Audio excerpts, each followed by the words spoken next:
অনেকে বলে হুজুর বিমান হামলায় মারা গিয়েছে, বিমান জ্বলে পুড়ে ছাই হয়ে গিয়েছে, তার কবর কোথায়?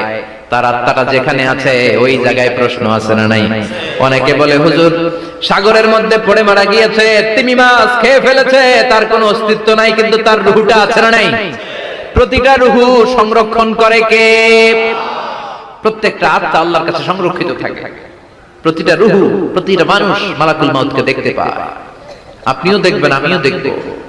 মুমিনদের কাছে এসে মালাকুল মাউত একজন যুবকের বেশে সাদা ধবধবে জুব্বা পরে সুগন্ধি মেখে মুমূর্ষু ব্যক্তির শিয়রে বসে বসে বলে, ইয়া আইয়াতুহান নাফসুল মুতমাইন্না, হে প্রশান্ত আত্মা, উখরুজি ইলা মাগফিরাতিল্লাহি ওয়া রিদওয়ানি, আল্লাহর ক্ষমা আর দয়ার দিকে বের হয়ে আসো।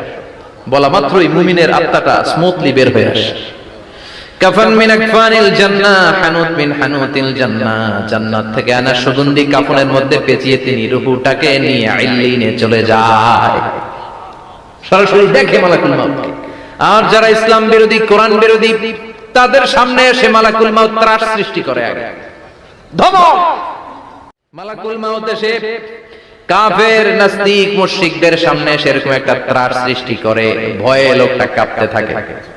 ওর কাছে ভদ্র ভাষায় কথা বলে না, সুন্দর জামা পরে আসে না, কালো কুচকুচে চেহারা, ভয়ঙ্কর একটা রূপ নিয়ে, আকৃতি নিয়ে ইসলাম বিরোধীদের মাথার সামনে আসে, দুর্গন্ধযুক্ত চেহারার দেহ নিয়ে ধমক দিয়ে বলে, ও পাপাত্তা, ইয়া আইয়াতুহান নাফসুল খাবিসা উখরুজি ইলা গাদাবিল্লাহ, হে পাপাত্তা, আল্লাহর রাগ, ক্রোধ আর গজবের দিকে বের হয়ে আয়। মুমিনের আত্মা বলার সাথে সাথে যেমনি মুমিনের দেহ থেকে বের হয়ে জান্নাতি কাফনের ভেতরে ঢুকে, কাফেরদের আত্মাও কি এরকম তাড়াতাড়ি বেরোতে চায় নাকি? কাফেরদের আত্মা বেরোতে চায় না, ডানে দৌড়, বায়ে দৌড়, সামনে দৌড়, পেছনে দৌড়, আহা দৌড়াদৌড়ি করে।